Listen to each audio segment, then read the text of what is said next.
just about 5 more minutes inside, and then we'll move on to the next coach. First thoughts? I love him. He's a good boy. He's 7 months old. I mean, I haven't done a whole lot with him, but he feels very sweet. He's still a puppy. He's got a lot to learn, you know. High energy, no impulse control, not used to having to wait even for a millisecond. It's relentless, high-pitched, shrilling bark whines. It's like not quite a bark, not just it's like a hybrid of a bark and a whine all at once. And so, very impatient. We're going to see that go away naturally through the program. Really sweet though, really sweet, and that counts as a lot in that book. First reaction to seeing the dogs enter the room was a startled bark and lunge. Well, he hit the end of the leash, so he like barked and lunged at the same time, just like an instant reaction. And then he didn't go anywhere because he had the leash on, and then he started to just doing that whine thing I was telling him about. And that's when I came in and disagreed and claimed the dogs and starting to teach him about the pack hierarchy and how to be submissive in times of conflict, okay, all that good stuff. So he's learning these life lessons really quick. The pack is here supporting, they're the supporting casts here. They're going to give him certain experiences to help develop. I say all the time, you know, that's what the association does. Like, come on, get the ball, open the door, get me food. You know what I mean? It's a demand whine with obviously anxiety, anticipating the next thing. Let's play ball. Let's go. What does he do? What does he do? Just ball? Whatever he's whining about, he's telling you he wants to do something, and he's anxious because he just can't wait for it to happen. So what I do is I say, no, we're not doing that. Leave me alone. And you know what? That's the answer. That's the answer. Good. Good boy. He's 7 months old. He needs to learn that you can't come. For me, if he's living with me, you don't come up to Josh and whine at him because you want to do something. That gets corrected and sent away. When it's time to play ball, I'll let you know it's time to play ball. When it's time to go outside, I'll let you know. I don't want to hear your voice telling me that you need something, because it's a bad habit. People say, oh, just whine at the door if you want to go out. It's a bad habit. You're teaching your dog to raise their voice to get you to move and do something. And it translates to all things. Get me food, get me this, get me that. So we say, okay, you get food at this time every day. You get potty breaks every 2 to 3 hours. You always have water available to you in your kennel and after sessions, so you never need anything. You don't need a potty break. You don't need to tell me when you need a potty break because you're getting them on schedule, plenty of them. You don't need to tell me when you need to eat because that's on a schedule. So you don't need to tell me anything. And that's when a dog goes into a different position in the pack, and they stop voicing their opinion and they start just listening and enjoying life. Good. And because he's so freaking stressed all the time. Whenever he's not sleeping, he's stressed because he can't wait to do the next thing. Come on, why aren't we doing the next thing? Why aren't you throwing the ball? Why isn't this? Why isn't that? He's just constantly in that state of, anxiety. Good. And my whole goal here is to bring him to this. See this guy's mind? He's not doing that. There's plenty of things he would like to do more than just stand here and listen to me talk, Riggins. But he's learned to just wait and be patient, in that he's not really in control of how the day goes. But he likes his day because it's built and designed to keep him listening and also keep him satisfied. This guy needs to give me some trust. He needs to trust that, you will stretch your legs, we will go for a hike, we will do these things, but not right now. And don't demand it. A lot of dogs demand bark. They go woof at you. They want you to do something for them. This guy's demand whining at you. He wants to play ball. I say, no, go away. If he comes back at me whining for it, it's physical punishment, you call it. Because he's a dog, because that's what they do to each other. And if you don't live with them like that, they become messed up, right? And he's becoming messed up. Like, if we let this go for a year or two, we're talking rehab. It's practically rehab now. He's just 7 months, and so young. So I can change it a lot easier. He was going to be bad if this was not corrected and then redirected. So he's learning this is an alternative state of mind, but also behaviors. To sit or lay down, he's learning that kind of stuff. That is successful. I bend over, I pat him on the head. If I'm not directly talking to you, Charlie, and saying, do you want to play ball? And I have the ball right here, we're not playing ball. Unless I come to you and say, do you want to play ball? We're not playing ball. Once he realizes that, he'll let it go. He's addicted to it, Whatever it is he's trying to get out of me and any human, he jumps on you, he's trying to get engagement out of you. They want me to do stuff with them right now, but they're waiting patiently and respectfully. They're not up my ass, they're not jumping on me, they're not complaining. See, it's quiet, and that's what we like, okay? So he's a good boy. He's so sweet, but he's so anxious in a way that it like hurts. It's not healthy for him. It's not healthy for anybody. So this is how we solve that. We take away his choices. And as far as like, this is what I mean by that. If he has too many choices, he's going to be stressed. He's going to be anxious. Okay. So if he's just left in the house to do whatever he wants at all, you know, he's in the house, you're not doing anything with him, it's in between activities, but he's just roaming about, he's going to be stressed. He's going to be stressed. There's little rules there's only a few rules that we can apply to get that to go away. Here's one. When we're in the house and we're in a room, don't pace in the room and don't leave the room. So what does that leave left? Relax. Oh, and don't complain about our circumstances. Don't bark at things that may come in and out of the room. You can do so much work in just a room, right? So he's learning his position is not to respond to things that come and go, and it's also not to try to elicit something from the owner by coming up to me and begging for something. He learns these things simply by me living with him, putting him in these situations and showing him that I don't like it and that I like this. Okay, so this is an alternative for him. Does he still want to play ball? Yes. Is he obsessing about it? No.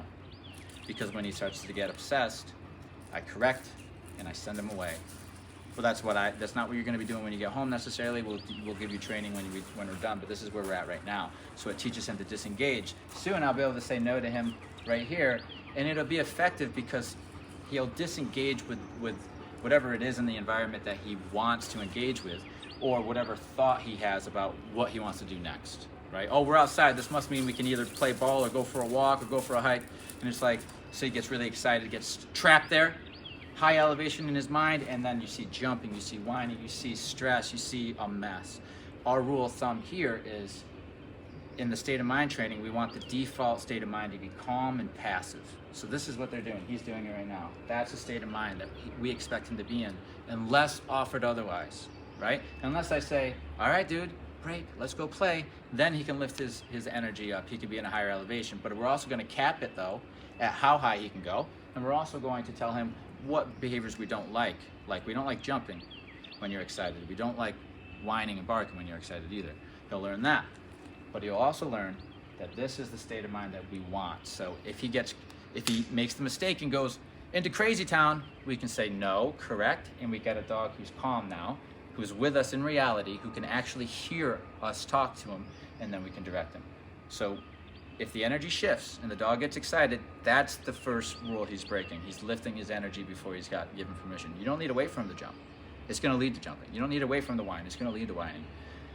His energy lifts and he starts getting fidgety. It's a correction. That's what dogs do to each other.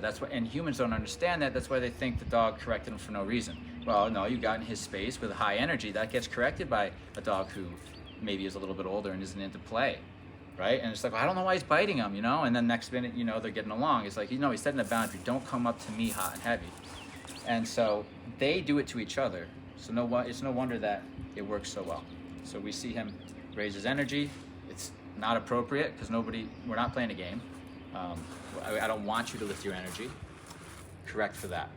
That'll create this state of mind here, this calm and passive. Not intense and interactive, because that's where he's at right now. He's high in energy, very intense, and then interacting with everything, interacting with the people, with the dogs or whatever. This is calm and passive, so he's disengaged. He's here, he's experiencing things, softly experiencing them, taking a couple sniffs here, watching with, you know, relaxed eyes. This is perfect. But then there's levels to this. He could see something and then get perked up. And then that perked up could get into a little higher energy, and then we start seeing movement, whining, and all this stuff. So interestingly enough, if he's like this, and then he goes, what's that? I can correct what's that when they go like this. And you see him say, okay, that's not for me.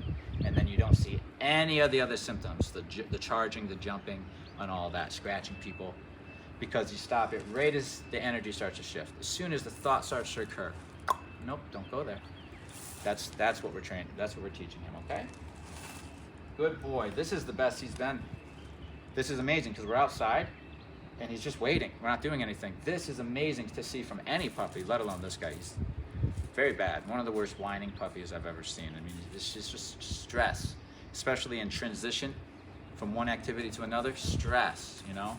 This is new for him, but he's learning this, and this is a healthy dog. This is going to be a balanced dog. This is going to be a dog who can see the world, learn lessons in a clear way, so it doesn't hinder his development. If we allow our dog to stay in crazy town every day, because that's how we think dogs are, their development is stunted because they never get to interact with the world in a way where they actually learn something. They're in the classroom screaming and hollering and standing on the desk. They're not learning the lesson, right? We make them do this and put them in the same situations. They can actually watch the world and learn, become confident, understand what to avoid and what to not, and what's okay to go do and what's not okay. Okay? State of mind. We have to have this before we can start doing our commands, before we can start doing, really changing the associations that is causing this guy so much stress. We need to have an alternative association, an alternative state right there. Currently you go to crazy. That's his current response, is crazy town. You guys know what it looks like if you're the owners. I want to teach him that this is an alternative response. Calm and passive, and you can look at the situation in a different way. So once he learns this response to conflict, as soon as I disagree with him, he'll go into that calm place and let whatever conflict whatever it is where I'm disagreeing with him with, he'll let it go. In a healthy way, not in a way where he stops because he knows there's a correction coming, but he still really wants to go do it, so he's whining and he's fussy. That's no good. That's how he is now. So I'm looking at, like, again, it's rehab, really. These are rehab techniques for dogs who are extremely anxious. He's one of them. Naturally, he was going to become that way with whoever had him if they didn't disagree with it in an effective way. He was going to be this way, you know, anxious like this. But you can do a lot of work by disagreeing with the anxiety, which his pack members who care and love him, if he was in a dog pack, would do that for him. They would say, they'd snap at him and remind him, don't let your energy go up here because you're going to get us all killed. Plus, we need to be focused to learn how to hunt together and all this stuff. So they correct each other's energy all the time. We can now do it. We can do it as well.